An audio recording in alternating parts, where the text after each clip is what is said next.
discrimination and systemic repression. От всего надо спасать от беззакония. И беззаконие, и беспредел. Мы в этом Советском Союзе, в этом России. Мы не люди.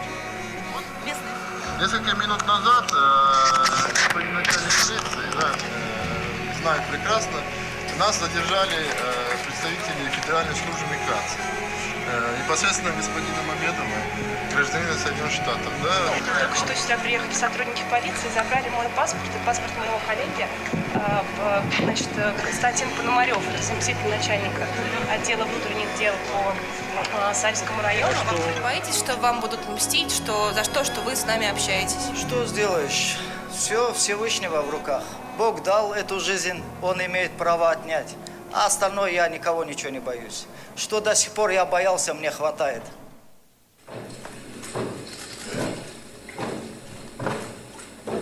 Пережили с вами и турок месхетинцев, и многих других, некоторых. И заставим всех уважать наши законы, традиции нашей многонациональной семьи. Мы мирные люди, и мы об этом всегда публично заявляем. Мы рады всем, кто приходит к нам с миром. Мы хлебосольный народ. Но не потерпим тех, кто пришел в наш дом с распальцовкой. Мутить воду, и таких будем бить по рукам, а если понадобится, и по мордам. Я адыгеец. Но вместе с месхетинцами не окажусь я в этих лагерях? Первый вопрос. Отвечаю. Второй вопрос. Почему месхетинцы оказались нелегалами? Кто их такими сделал? Пожалуйста. Отвечаю. Адыгея – это наша братская соседняя республика. Это граждане Российской Федерации. Это желательные мигранты, я бы так сказал. Если Адыгея приезжает в край, в рабочие места, к родственникам, мы всегда с душой по-доброму это воспринимаем. Так что, безусловно, это еще раз подчеркиваю, это граждане России, как и Татарстан, так и Башкортостан и многие другие республики Северного Кавказа, которые проживают на территории Российской Федерации. В 89-90 году при Союзе мы граждане Советского Союза, и 6 февраля 92 года, кто находился на территории России, бывший гражданин СССР автоматически считается гражданином Российской Федерации. Граждане России, я бы воздержался от таких однозначных ответов. Если вы граждане Советского Союза, пожалуйста, Грузия, это ваша коренная, родная земля. Будьте добры, езжайте, мы поможем это сделать вам. То есть, Александр Николаевич, да, вы говорите туркам-месхетинцам, что... Да, это их исконная земля. И нам клятвенно говорили, обещали, что они обязательно туда, так сказать, уедут и оставят нас в покое. Пожалуйста. Пожалуйста. Можно Валерий Новодворчик, пожалуйста. I also looked at neo-Nazi violence in Russia in the first decade of the millennium. And the Ahiska have got such an interesting case, an interesting story, and hardly anybody knows about that story. It's amazing. My name is Islam Shahbandarov. Nobody knows exactly who we are and why we come here. There was a need that we need to raise our voice when it became more visible. Originally we were from Georgia, the part of Georgia called Meskhetian, or we call it Ahiska. Stalin deported us because we were Turkish. I lived in Uzbekistan. Till 1989, our community faced almost ethnic cleansing there. We had to escape in order to survive. We moved to Azerbaijan. There's another war occurred between Armenia and Azerbaijan. So we moved to Russia itself, and after mid-90s, late 2000s was horrible there too. In 2004, human rights agencies take our voice to the US Congress. They granted refugee status for 15,000 people. The history of this neighborhood starts with the immigrants. Forced to relocate once more, many sought refuge in a new land, this time America. The United States offered more than just shelter. It provided an opportunity for them to rebuild their lives and safeguard their cultural heritage. The arrival of thousands of Ahiska Turks in the US is a testament to their resilience, their enduring hope, and their refusal to surrender their identity. Today, the story of the Ahiska Turks stretches far beyond the borders of the Soviet Union or Turkey, as the 80th anniversary of their deportation from Soviet Georgia and the 20th anniversary of their resettlement in the United States are commemorated in 2024, their progress is evident. America has become a new homeland, a place where they have not only survived, but thrived, preserving their culture and passing it on to future generations. Every challenge faced has only made them stronger as they build a future in a land far from their native land, but always the same in their hearts.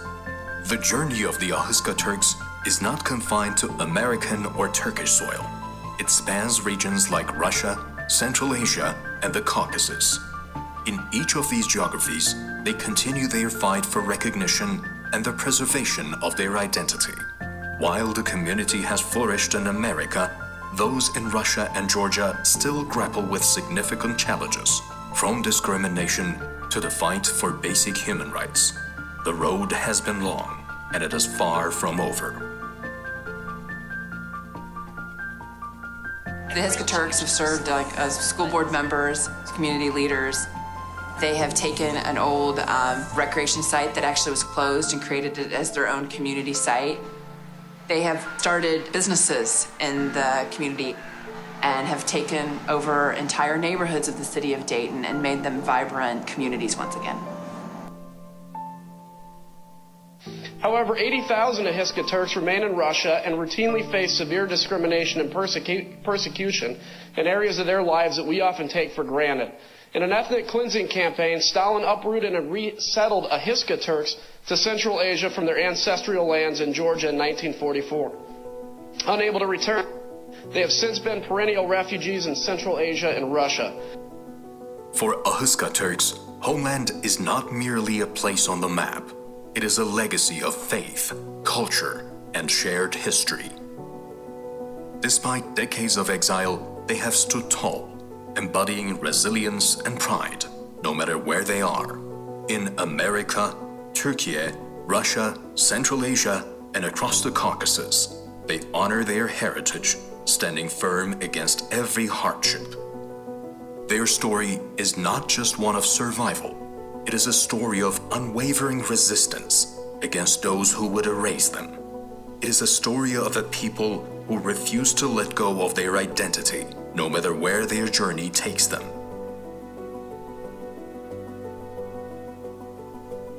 This film is not just about exile, it's about rebirth. It tells the story of the Ahiska Turks' unshakable connection to their roots and their future. Their history is not only a tale of suffering, but one of hope and survival. Even as new lives are built in America, the journey of the Ahiska Turks is far from complete. Wherever they go, they carry with them the most precious legacy of all, the strength, wisdom, and resilience that their history and culture have given them. This journey may never end, but it will always be one of dignity, strength, and hope.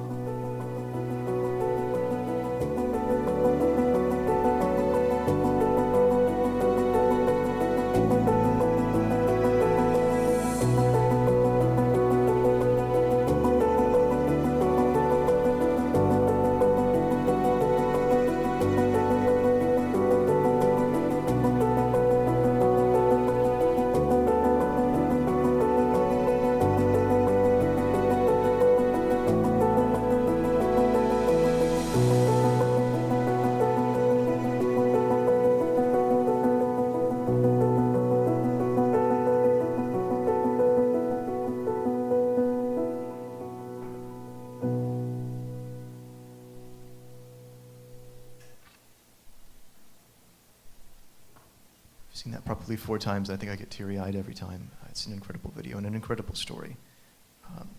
At this point, we'll get into the panels. So the first panel will discuss the minorities that have gone unnoticed in Russia's war for Ukraine. So I'd like to invite the panelists to come up. And while I do so, I'll introduce the moderator. So Steve Sverdlov is an associate professor of the practice of human rights in the Department of Political and International Relations at the University of Southern California. He's a human rights lawyer and an expert on the former Soviet region, and was a senior Central Asia researcher at Human Rights Watch, heading the organization's work on Uzbekistan and Tajikistan, and founding its Kyrgyzstan office. Sverdlov we worked as a consultant with the United States Commission on International Religious Freedom, the United Nations Development Program, and the International Labor Organization. Earlier, he was a fellow in the U.S. State Department's Young Leaders for Public Service program in Russia, and worked as a human rights monitor for the Union of Council for Soviet Jews as their Caucasus monitor in Armenia, Azerbaijan, Georgia, as well as the International Organization for Migration in Russia.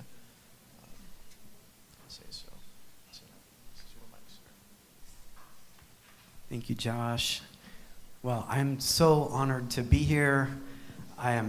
We've been waiting for this sort of event literally for more than a decade. Islam, I remember when you had these ideas more than 10 years ago about calling attention to the extraordinary story, the triumphant struggle of the Ahiska Turks. It's something I've been involved in for much of my professional life. So I'm honored to be here. And as Islam said, as Josh has said, we are here to commemorate tragic events, but also celebrate the success of the Ahiska Turkish community in the United States, and also organize the writing of history, the preserving of culture, and the telling of your extraordinary story. And before we get into this panel, I'll just say a few comments, and also let me thank the Jamestown Foundation for the work they've done, for them sponsoring this event. I just wanted to note that a little more than 20 years ago, I had the honor of standing in the Krasnodar airport, helping the first Ahiska Turk family get on the plane coming to the United States. And as they boarded the plane, we gave them the customary plastic bag, if you all remember this from International Organization for Migration, which had your basic documentation needed to enter the United States. Not much else, really, just the clothes on your back. And I remember there was anxiety, there was some nervousness and fear, at the same time a lot of hope, not knowing what would come, what situation the Ahiska Turks would find themselves in the United States. And that was after a long road of organizing, of human rights activism inside Krasnodar Krai and in the Russian Federation. When I first got to encounter your community in the year 2000 in Krasnodar, I literally had to evade detention by Cossack paramilitaries who did not want Americans or foreign journalists to tell your story. And I remember when one of the leaders of the community pulled out a copy of the Russian Constitution when I met him in 2000 and said, "These are the rights that we are entitled to, the right to citizenship, to education, to healthcare, to pensions, to get married. Those are no things that anyone could do without citizenship," which was the situation that thousands of Meskhetian Turks were subjected to in the Krasnodar region. And so that 2004 moment of watching your community begin the journey to the United States was extremely hopeful. And I hope that today we will be thinking about what the next generation does here, how we preserve this story, and how we organize to save the remaining Ahiska Turks in Russia and other parts of the former Soviet Union who need help. So with that, we now turn our focus to, I think appropriately, one of the darkest aspects of what's happening now, which is the situation in Russia. And this panel is called Unnoticed Minorities in Russia's War with Ukraine. So let me introduce our amazing speakers. Each speaker will speak about 10 minutes or so, and then we'll have a discussion. Our first speaker is Yanush Bugajski. He's a senior fellow at the Jamestown Foundation here in Washington, D.C. He has hosted several long-running television show broadcasts in the Balkans. He's authored, get ready for this, 21 books on Europe, Russia, and transatlantic relations. And he's a columnist for several media outlets. His recent books include Failed State, A Guide to Russia's Rupture, Eurasian Disunion, Russia's Vulnerable Flanks, Conflict Zones, North Caucasus and Western Balkans, compared, and among others, Georgian Lessons, Conflicting Russian and Western Interests in the Wider Europe, and his upcoming book, to be published by the Jamestown Foundation, is titled Pivotal Poland, Europe's Rising Strategic Players. Richard Arnold, who is one of the, as was noted, one of really the organizers of this event. Thank you, Richard, for everything you've done for this. Is an associate professor of political science at Meskhetian University, where he teaches comparative politics and international relations. He's a member of the Ponars Network. Arnold's 2016 book, Russian Nationalism and Ethnic Violence, Symbolic Violence, Lynching, Pogrom, and Massacre, focused on skinhead and Cossack violence in Russia, something that so many in your community have had to face. And he's working on the evolution of Russia's increasingly important Cossack movement, again, very relevant to the current situation that we're discussing here today, which has provided 50,000 troops for the war to date, and he's also heading up a related project, as many of you know, on the Ahiska Turk community. Next, I'd like to introduce, it's my big honor to introduce Maria Vyushkova. She is a PhD computational scientist, a Buryat activist, so part of the success, I think, of today's effort is creating solidarity, forging links between ethnic minority communities in Russia who have suffered colonization, something that Maria is a real leader in. And so she's become an expert in how Russia's ethnic minorities are involved in the war in Ukraine. She got her PhD in chemistry from the Institute of Chemical Kinetics and Combustion in Novosibirsk, Russia, in 2009, and as of 2022, worked as a computational scientist with the University of Notre Dame.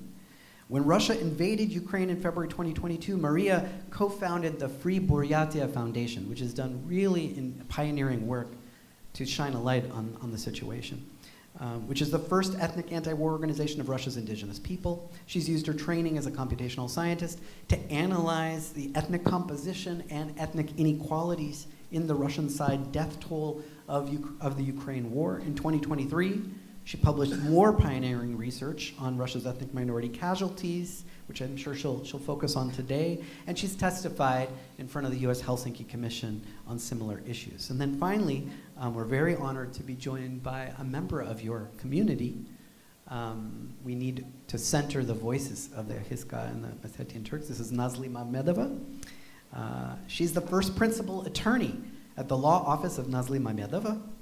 Her practice, which focuses on immigration law, serves clients across all 50 states. Nazli assists businesses with visas and compliance, helping individuals with family-based immigration and naturalization. Recently, she was appointed to the American Red Cross National Diversity Advisory Council, showcasing her dedication to diversity and her active leadership in both the community and nationally.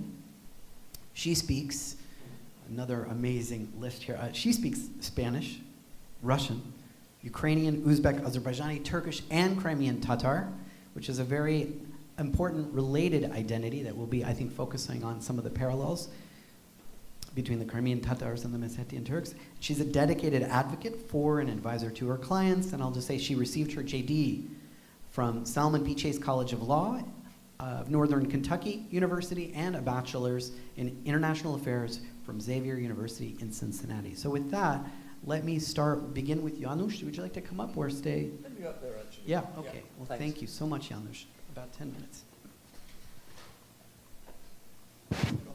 Yeah, I've got my own. Okay. Okay, good morning, everyone. Thank you very much for inviting me. It's a pleasure and honor to be here. This is actually the second conference I have attended and spoken at this year, commemorating Soviet Muscovite deportations of subject nations. In February, I was in Kiev to commemorate the 80th anniversary of the deportation and genocide of the Chechen and Ingush peoples. Also, earlier in August last year, I spoke at the first international conference on independent Circassia in Istanbul. The Circassians, if you remember, were another nation deported by a previous version of the Muscovite Empire in the mid-19th century, and they're now rediscovering their identity and history, both inside Russia and in the diaspora. Allow me, therefore, to make just 4 very brief points, so all the panelists have time, and then we can come to questions and discussions. 4 brief points about Russia's unnoticed, if you like, and victimized minorities. First point, the deportation and genocide of the Ahiska Turks, both in Soviet-occupied Georgia and in Soviet-occupied Uzbekistan, serves as a poignant reminder that Moscow's numerous crimes against entire nations have never been fully acknowledged, the victims have never been recompensated, and its genocidal policies have never been subject to punitive international sanctions. As a result, Moscow continues to act with impunity against minorities and neighbors that it seeks to subdue, eliminate, or absorb. Second, although Russia is currently cloaked in a federal format, it remains a colonial empire. The attack on Ukraine demonstrates that territorial expansion and subjugation of other nations continues to be the core of state policy, regardless of who occupies the Kremlin. We can see this in numerous state policies that have previously been implemented by Tsarist and Soviet regimes, including the execution of national elites, destruction of cities and settlements, forcible assimilation and Russification, kidnapping and de-ethnification of children, destruction of national cultural heritage, including language and literature, religious subjugation to Russian orthodoxy, political and judicial repression, imprisonment, torture, hard labor, militarization and conscription into Russia's imperial army, and of course, as you've experienced, as your parents and grandparents experienced, mass expulsions, deportations, and forced resettlements. My third point, inside Russia itself, the survival of numerous nations, including the Ahiska Turks, remains under constant and increased threat. Under Putin, the federal structure has been fully eviscerated. All republics and regions are under tight central control through Moscow's appointment of governors and other local authorities. Local economic resources are exploited by Moscow, as in any colonial state, and the indigenous populations, as well as descendants of Russian settlers in Siberia, the Urals, and the Far East, are exploited by Moscow.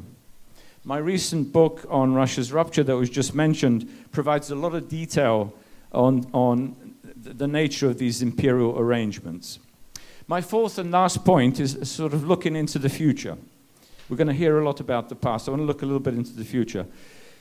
The occupied nations and regions of the so-called Russian Federation are beginning to fight back. I myself am closely involved with an international initiative that seeks to break up the final Russian empire in Europe and Northern Asia. The Free Nations of Post-Russia Forum assembles dozens of movements and hundreds of activists and analysts and provides a public platform that gives a voice to the aspirations of national and regionalist movements subdued by Moscow. It includes the Chechen, Ichkerian, and Tatarstan governments in exile and representatives of numerous nations, including Buryats, Oyraks, Circassians, Bashkirs, Sakha, as well as regionalists from Siberia, Kaliningrad, Ingria, and many other locations. The forum operates on the principle that activists from all nations and regions inside Russia must systematically work towards liberation and independence. 12 international conferences we have held already in North America and Europe and East Asia. In fact, the 10th forum was held here earlier this year at the Jamestown Foundation in April this year. And our next forum is actually in a few days' time in Ottawa in Canada. So let me just sum up the goals of the forum. The geopolitical objectives can be summarized as deimperialization and decolonization of the Russian Empire into separate sovereign states, as well as the economic and social reconstruction of all post-Soviet countries to ensure the stability of institutions, to promote democracy, and integrate new states into a transatlantic, trans-Pacific, or trans-Arctic security structure. And what's interesting is how Moscow's reactions to the forum, which have been vitriolic and have mounted and increased over the past few months, they do underscore its fears that the liberationist initiative will spread, both within Russia, but also amongst the millions of, if you put everybody together, the diaspora abroad. In conclusion, I would encourage leaders or representatives of their initiatives, as they build a common multinational platform, you have to work with others, to campaign for Moscow to be held accountable for its past and present war crimes and peace crimes. The ultimate goal is to help break up the Russian state in order to make sure it does not keep repeating its imperial ethnocides. And my last point is, it's great to see so many young people from your community here with us today. These are the future activists. You are the ones who can help restore justice and to make sure that your nation is transformed from victim to victor. Thank you very much.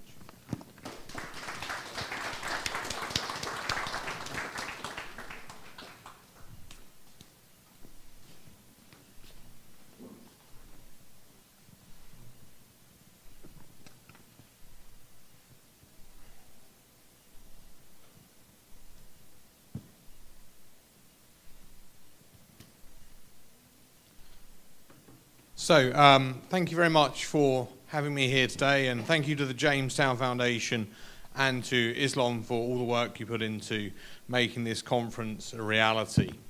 I'm going to talk a little bit differently. I'm going to talk about my experience with the Ahiska, and the basis for my knowledge comes from work I did as a graduate student, where I was looking, as you heard in the introduction, I was looking at neo-Nazi violence in Russian cities, and then went down to Rostov and Krasnodar to look at the Cossack movements there and their mistreatment of the Ahiska community. Since 2013, I've been involved with Ahiska, working as an expert witness, and I've worked on a few asylum cases for lots of different migrants from Russia, but really after 2022, the number of Ahiska migrants who are coming and claiming asylum, really, we saw this massive uptick. And the reason is not hard to understand. The reason is simply because the Ahiska were targeted for recruitment. So I've written a country conditions report on the treatment of the Ahiska in Russia and how they're being drafted disproportionately into the war. And we actually formed a network of expert witnesses now, so that there are a number of academics who are aware of your community, who have the ability to talk about your mistreatment, which gets to one of the central problems, which is that the Ahiska were so often overlooked in studies of the region and so often unknown, and as we saw in the video, stemming from that time. As of 2006, there were I think the total was something around 60,000 Ahiska living in Russia, 28,500 living in Rostov, 7,500 in Stavropol, just over 5,400 in Krasnodar, 4,000 in Voronezh, and 3,100 in Kalmykia. One of the unnoticed aspects of this war is that the war is being fought on the very lands of Ukraine where a lot of the Ahiska are living. So there are pre-war, there were 8,500 Ahiska in Ukraine, and they were actually living in the lands of Donbass and Kherson, around Sumy and Kharkiv, where the war is actually now taking place. So that's a tragic story that nobody is really telling. So there's difficulty in knowing how many Ahiska have been mobilized. I've got 6 points talking about the treatment of the Ahiska. So the first point is that even prior to the war, and a lot of this information is coming from my expert witness work. But the first point is that even prior to the war, the Ahiska were subject to as I'm sure you all know, subject to a great deal of discrimination. Discrimination in terms of raiding, or the Russian practice of taking businesses by corrupt officials. the subject to discrimination in education, with the Ahiska being downgraded or mistreated in education, teachers refusing to enroll students in classes unless there was payment of a bribe. Similarly, in healthcare, doctors refusing to treat Ahiska patients simply because they were Turkish, simply because, and denying pregnant women, for example, pain control based on their ethnicity. My second point concerns drafting. As I mentioned, 2022 saw an enormous increase in the number of Ahiska coming over to the United States, particularly around the Dayton area. I work at a university nearby the Dayton, or fairly close, 2 hours away from the Dayton area, so I was a natural person to reach out to. But the stories of recruitment coming from asylum seekers suggest that recruitment of ethnic minorities was always part of the Russian plan for war, always part of what made war a feasible option. I heard stories of people being handed draft notices even prior to the official outbreak of war. I've heard stories of people being randomly recruited on the street, handed a povestki, told to report to the local military recruitment office, and just under pain being told to do so. And now I'm sure drafting is happening in other ways, but of course there's a kind of a difficult question to know about, because those people are obviously the ones who can't go away. So my third point relates to the treatment and the training being given to Ahiska soldiers who are mobilized and made ready for war. And I think training is quite an optimistic term, because it implies there's actually something there. Very often people are being drafted and sent straight to the front. Ethnic minorities, as I'm sure Maria is going to talk about further, are being sent, furthermore, to the worst meat grinder situations. Those around Bakhmut and Chaziv Yar, and like I said, Maria will talk more about this later. I haven't been able to find much about treatment on the battlefield, because, of course, that's not necessarily going to be reported on. But I have heard stories of soldiers not being allowed to pray, being mistreated in the military. I've heard horrible stories, even before the war, of the mistreatment of minorities being prohibited from practicing their religion, or being forced to eat things which are forbidden by the religion. And of course, I'm sure we all know about the dedovshchina, the practice of grandfathering in the Russian military, which has a really bad reputation. And I want to make clear, as I said about Ukraine, this is happening on the Ahiska lands, or places where Ahiska are settled around Ukraine. This is not just happening to men. This is not just a gender phenomenon. It might be more heavily gendered, but women are also being recruited into auxiliary services, which are necessarily some of the most dangerous.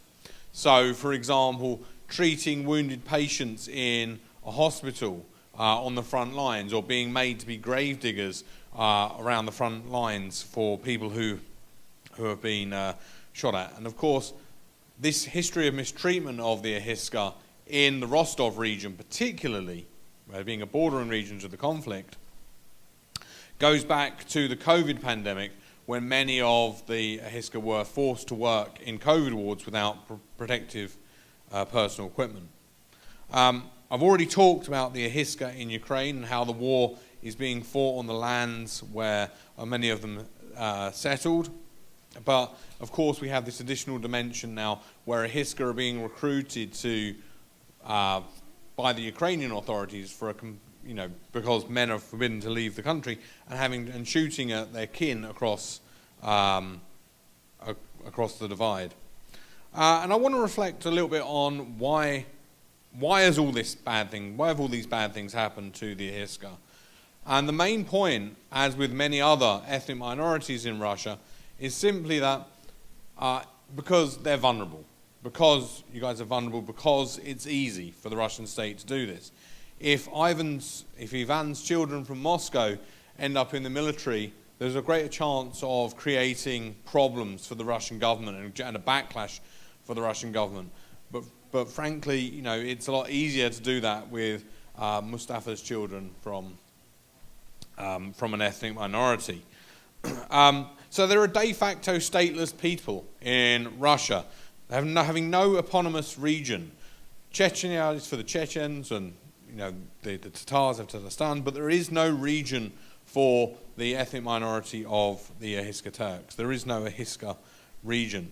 And so Russia necessarily sees such people as expendable. There is some suggestion in previous conversations I've had with Maria suggesting that Ahiska deaths are not even being counted or recorded as such. And I want to end by saying that this is a really important topic because in the past, Western governments, like the Canadian Parliament and I believe the Ukrainian government, I think the Polish government have also voted on this, but I could be wrong about that, have recognized the 1944 deportation of the Crimean Tatars as a genocide. And that is something that we should all celebrate, that this has finally been recognized for what it was. But there is no principled reason why we shouldn't include the Ahiska in that view. So with that, I'll hand over to Maria. Thank you.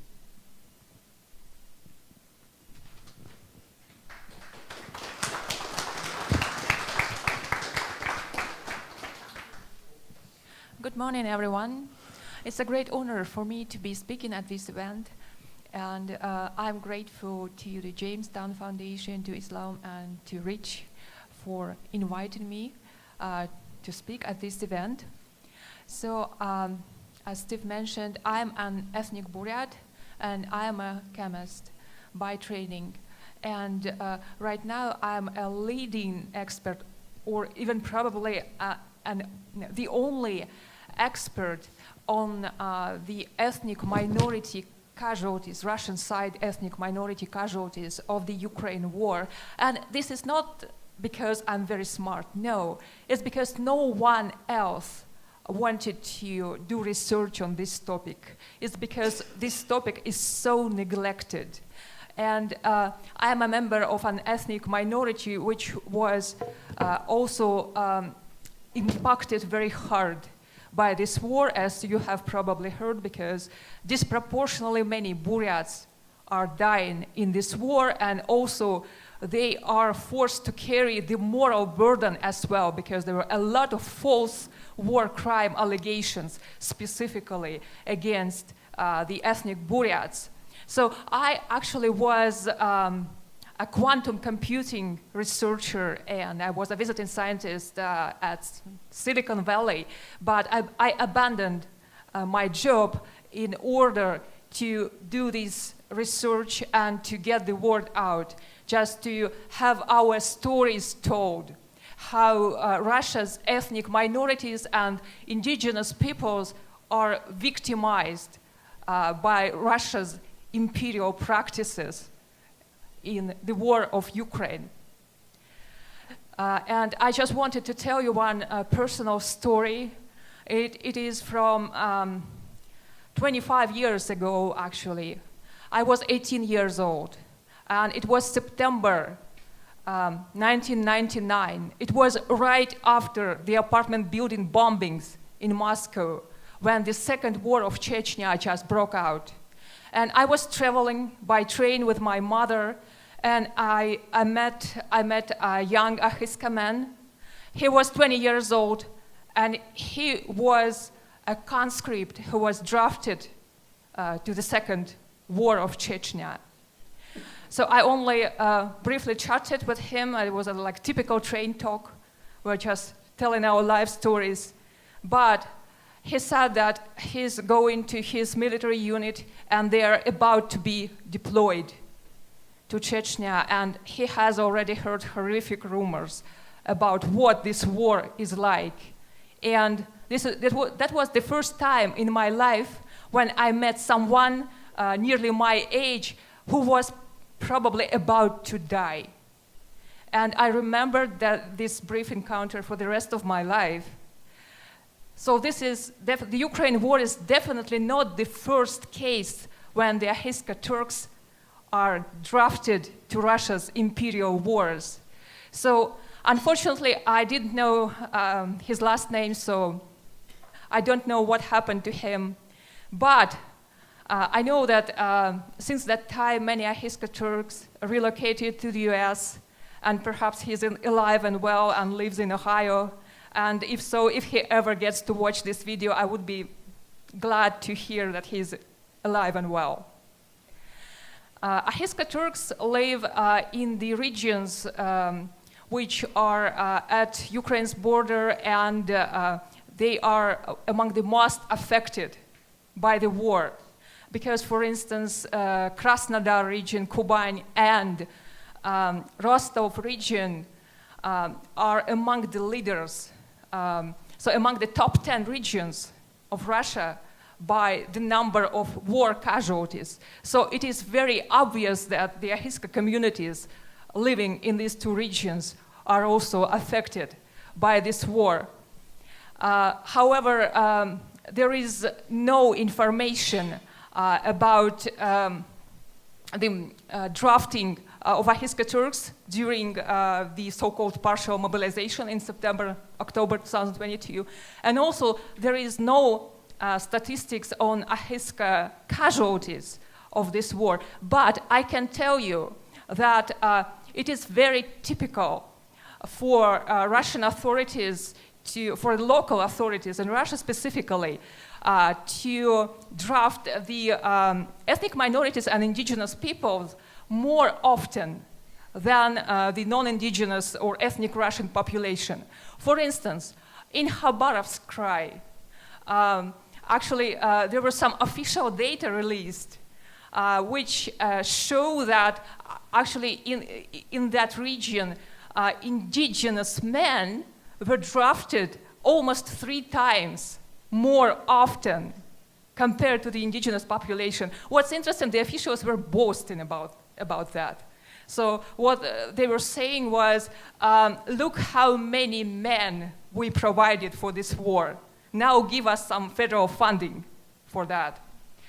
So 80% of indigenous men from Khabarovsk Krai, like Nanai, Udege, and other ethnicities, 80% of those who ended up fighting in this war were actually drafted. So it was not their choice.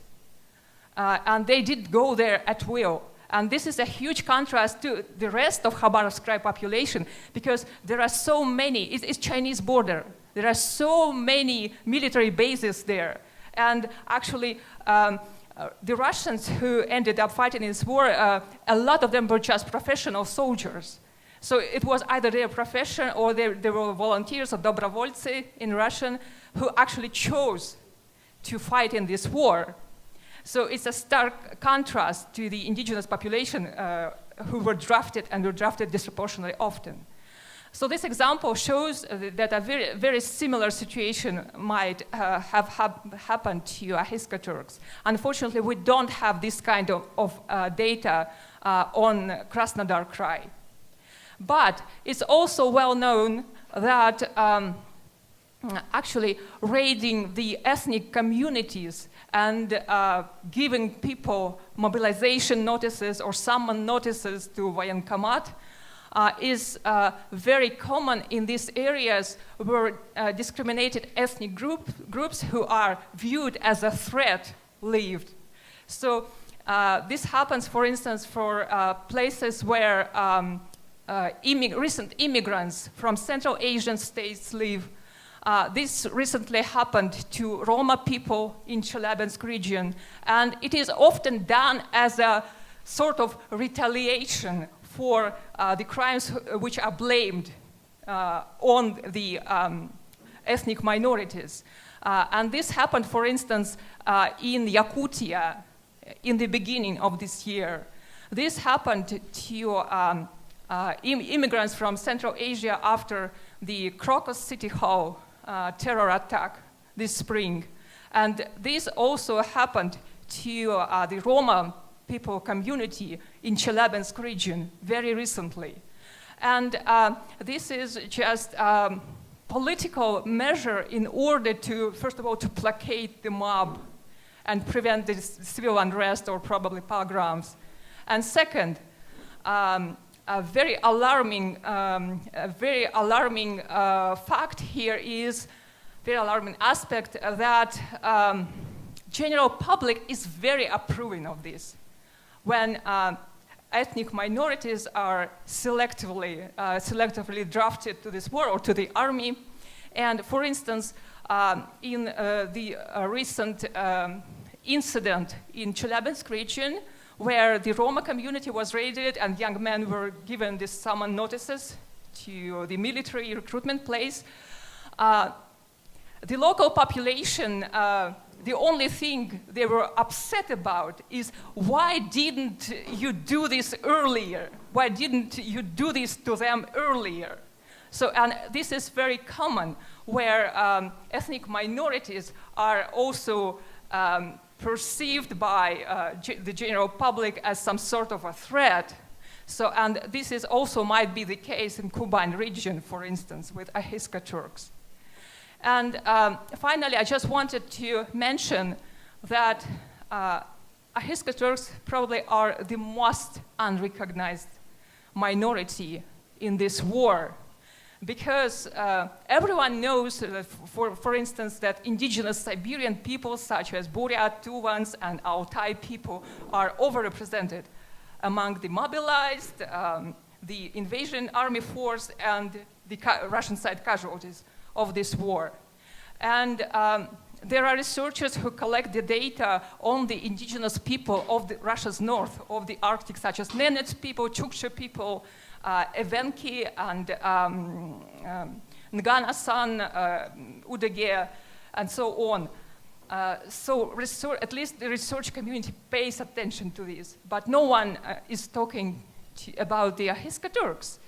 And also, when I analyzed the obituaries coming from Kuban region and Rostov region, I was able to find only 11 obituaries of people with Turkic names who might be Ahiska Turks.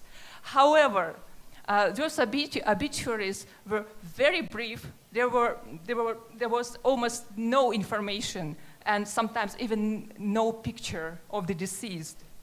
And it is a huge problem because we have no information and we have no sources just to find the evidence for Ahiska Turk casualties of this war.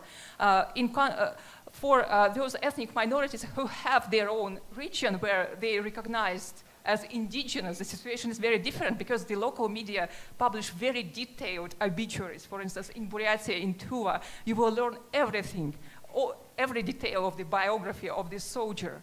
And this is a huge contrast because, unfortunately, Ahiska Turks in this war, I argue that they are victimized twice. First in their life, and second, even in their death. Because in the regions like Buryatia, at least the deceased are given some dignity after their death, because their deaths are recognized and publicly recognized, and very detailed obituaries honoring their life are published. But unfortunately, I saw no examples of that with Ahiska Turks. And I think it is a big issue, and it is a tragedy in its own right. So to conclude with, I just want to say that Ahiska Turks are definitely unrecognized victims of this imperial war of Russia.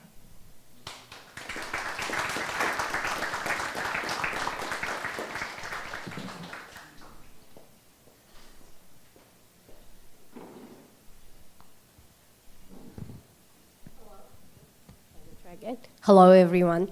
My name is Naz Nazila, and I actually have more of a personal story to share, and then how that led me to becoming an immigration attorney. So my family has experienced deportation several times. My mom's mother was Ahiska Turk. We still, talk about her last name being Abashidze, which is a very Georgian last name, but a lot of us had those last names, right? And then my grandfather, her husband, he was a Crimean Tatar.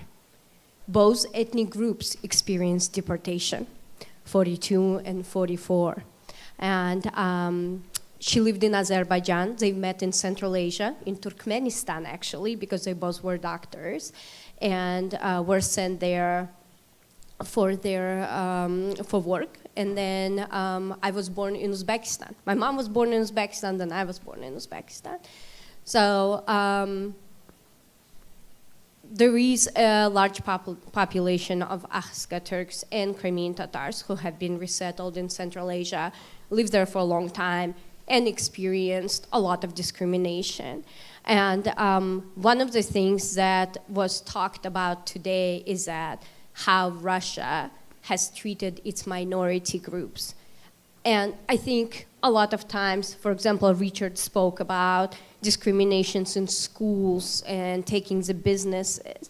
But it really comes to, I would say, a term chauvinism, where the Russian government and Russia as a nation always thought that it was better than all others, better than other minorities, better than other smaller countries that the Soviet Union was encompassed of. A lot of people went through deportation, a lot of people died. I would strongly suggest to those who haven't seen the movie Khaytarma about the Crimean Tatars deportation to watch it. It is very similar to what the Ahiska Turks went in 1940-44, and it also brings you to tears. Those minority suffering didn't end.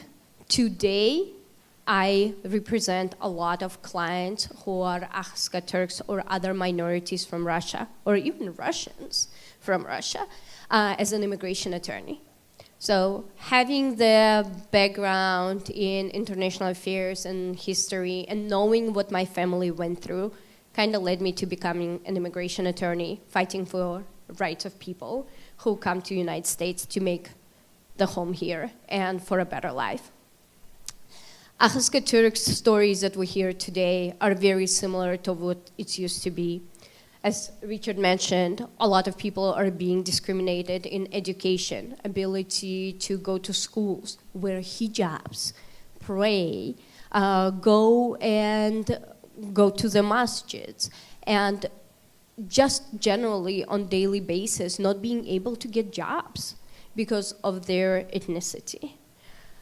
I think I could speak to what Maria said, that there's no much data.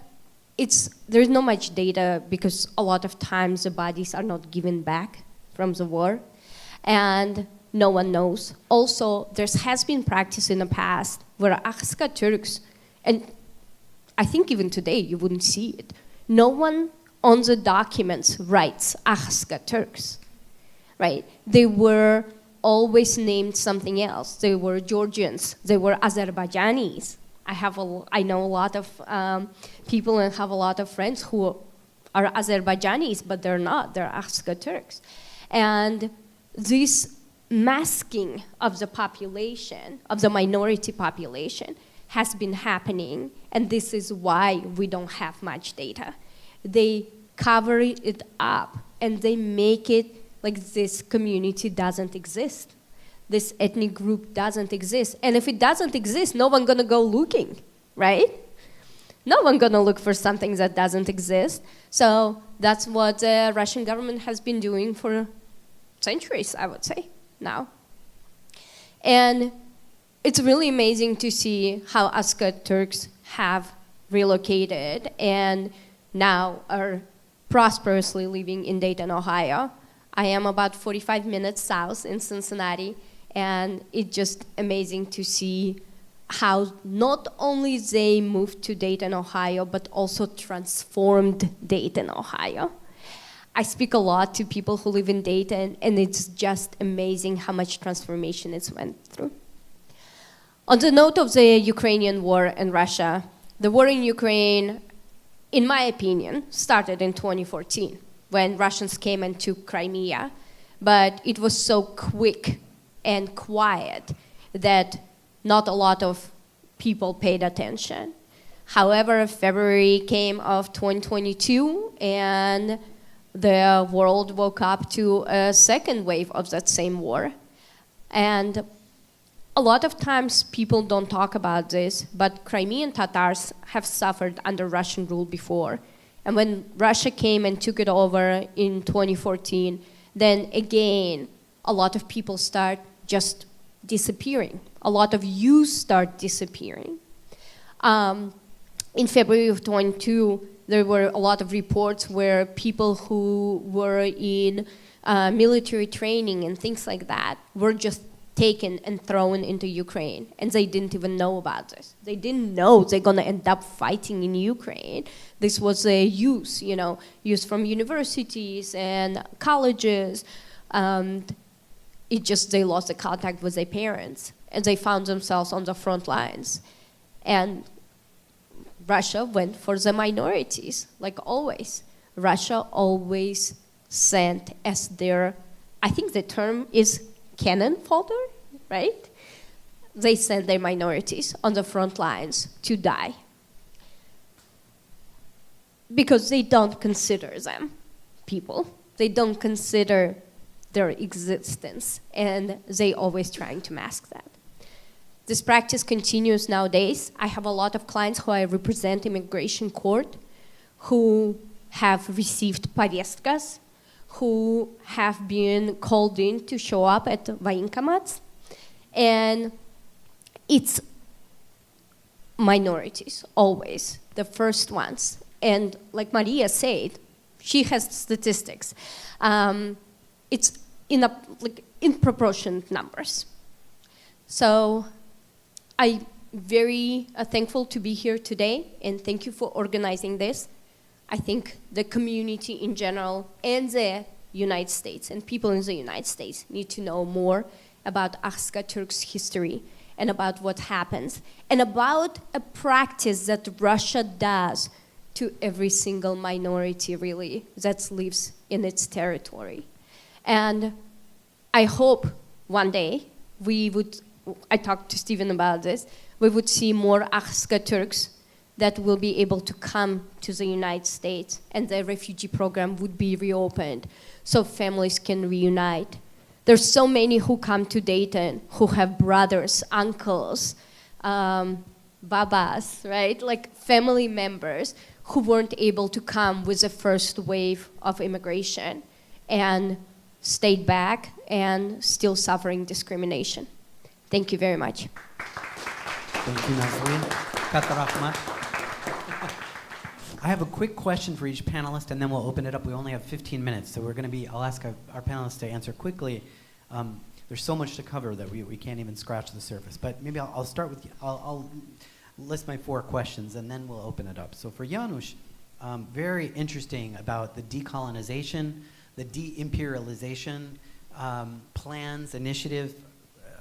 I'm curious how you rebut some of the doomsday scenarios that are often advanced, that breaking up Russia or defederalizing, decolonizing, deimperializing could lead to utter chaos, nuclear proliferation. That's a question for you. For Richard, you're an expert on the Cossacks, and I'm very curious if you could talk a little bit about how the model of Cossack repression against the Ahiska Turks in Kuban and in Rostov has been expanded and got into the bloodstream, you could say, of the Russian security state, and is now, in a very alarming ways, seems to be a model for repression both externally and internally in Russia. So if you could talk a little bit about that. Maria, the data you're collecting is so interesting and so important. I was wondering if you could just paint a picture a bit more about how the targeting of ethnic minorities in Russia occurs. Is it centralized? Is it a very conscious and organized effort of targeting ethnic minorities? Because we hear a lot of these reports from Radio Free Europe about Uzbeks and Tajiks and Kalmyks and Meskhetian Turks, but just if you could talk a little bit about the nature of centralization. And then for Nazli, you touched on my favorite topic, the refugee resettlement program. The Ahiska Turks were the first community resettled after the brief closure after 9/11. The first group, and a very successful story. So I was wondering if you could just paint a little bit more of a picture as an immigration lawyer of what you see, what are we likely to see now in terms of the immigration space, let me put it that way, and prospects for, again, maybe perhaps an opening of resettlement for Ahiska still in Russia and other places. So let's do that, and then we'll open it up, take about 3 questions from the audience.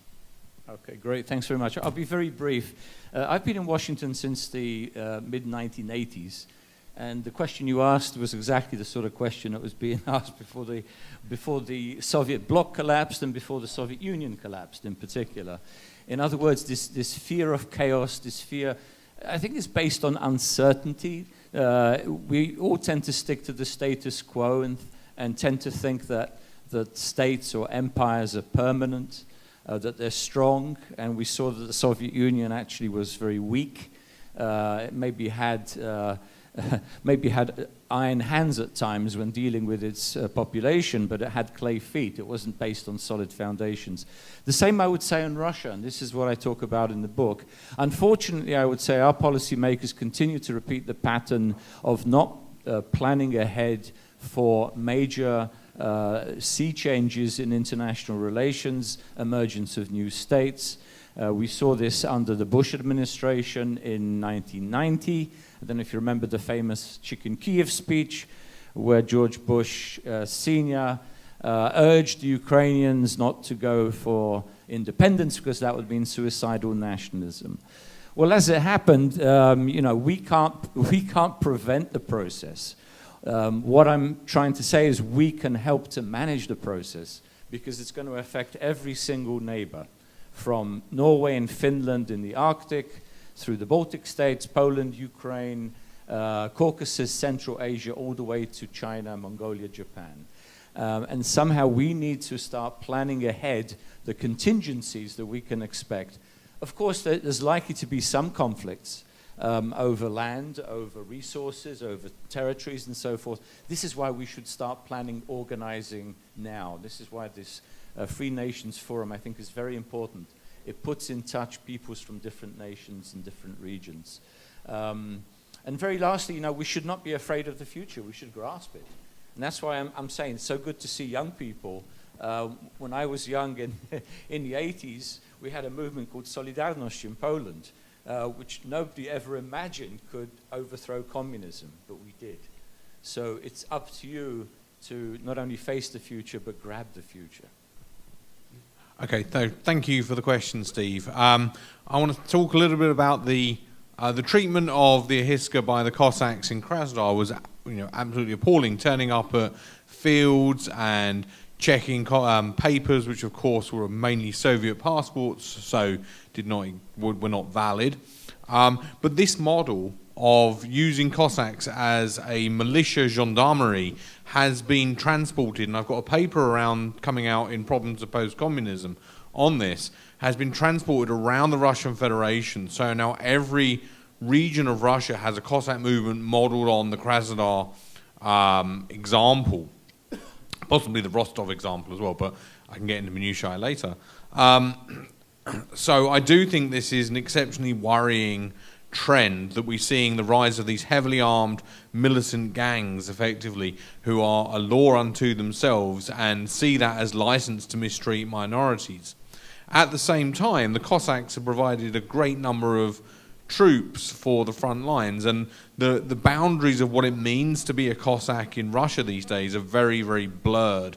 So they're used as a vehicle for drafting and getting people into to go into combat, and so those deaths are recorded as Cossack and not necessarily any identity that the person themselves holds to their person. So, so long story short, yes, I do see the Krasnodar model being expanded around Russia, which is another reason why it's so important that, based on their mistreatment of the Ahiska in Krasnodar, it's so important that we're at least paying attention to what's going on, because the leading roles of people like Nikolai Deluda and Vitaly Kuznetsov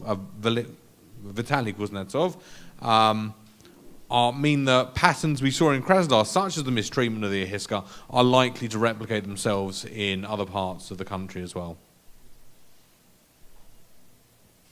So the question about centralization of targeting of ethnic minorities is the question I am getting the most often, actually, and I believe that it is actually different for different ethnic minorities, because if we speak about the recent immigrants from the Central Asian states, it's obviously centralized, because literally they are given the draft notices along with their passports when they get the citizenship.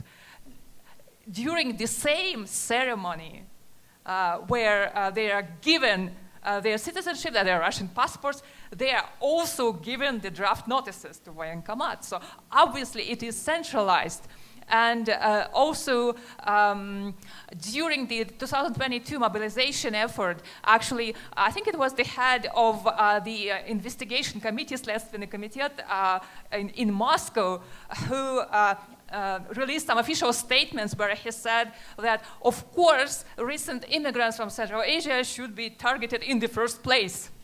And there were also very interesting ads posted in the public transportation in the buses in Moscow, which said, "Если твой сосед мигрант, позвони в военкомат. If your neighbor is a migrant, call the military recruitment place."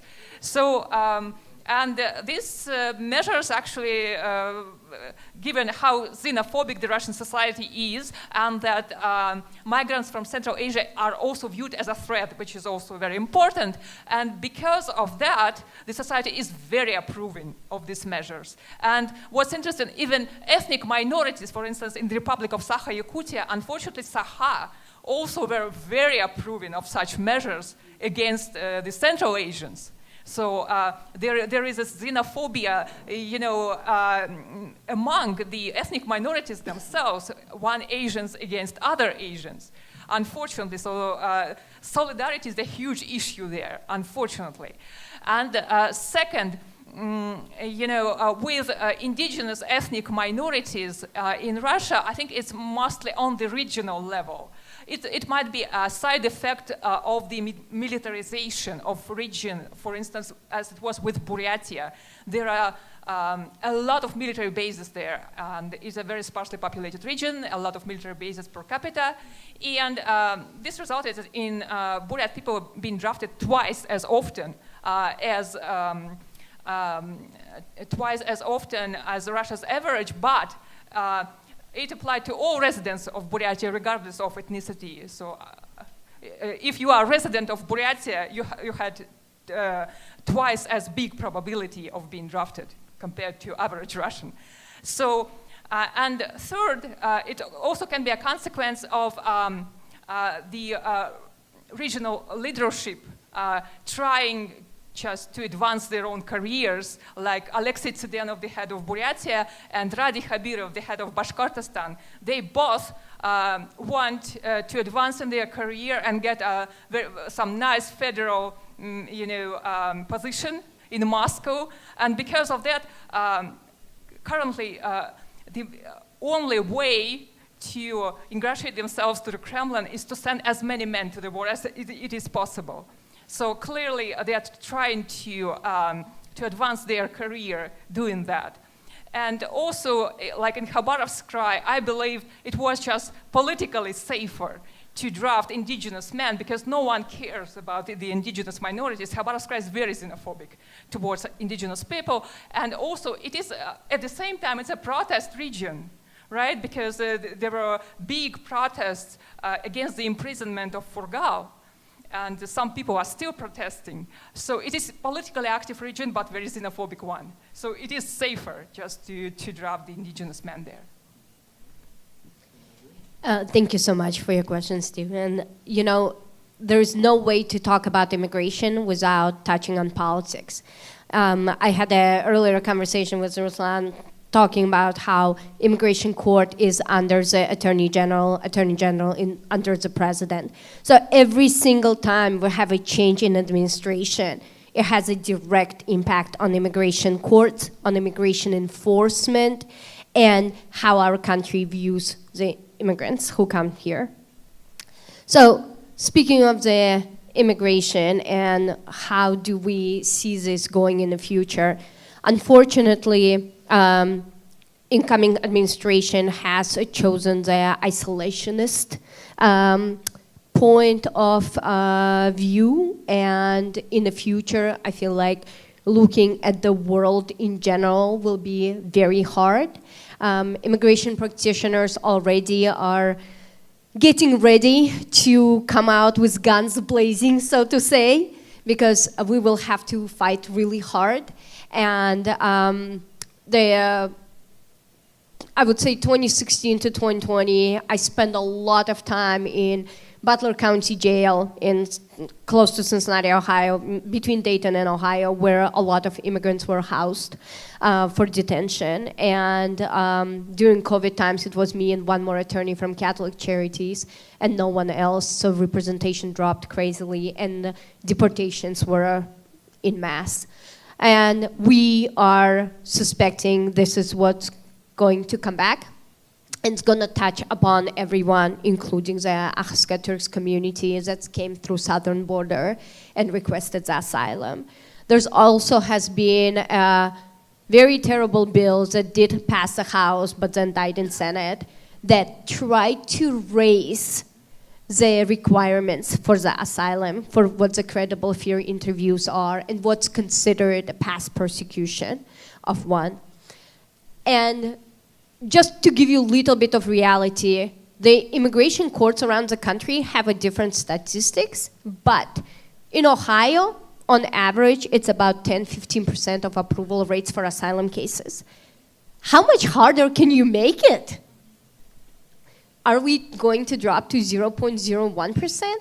I don't really know what's going to happen in the future, obviously, but we are getting ready for that. And at this point, actually, we are going to rely on all of you guys being our experts and helping us to defend our clients. Thank you. Thank you, Nazlina. We've run up to the lunch hour, so I'm going to ask if you have questions for the panelists, please approach them. We're all here all day, so in order to stay on schedule, we'll save the question and answers for the next two panels. Thank you very much. Thank you to the panelists. It was a very illuminating discussion. Thank you. See you for the rest of the day.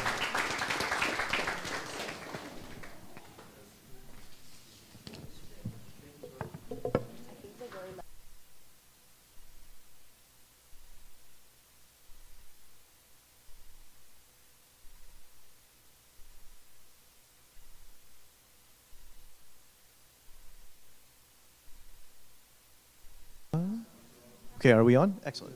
Yeah, thank you, of course, to our panelists and to our moderator. That was an excellent panel.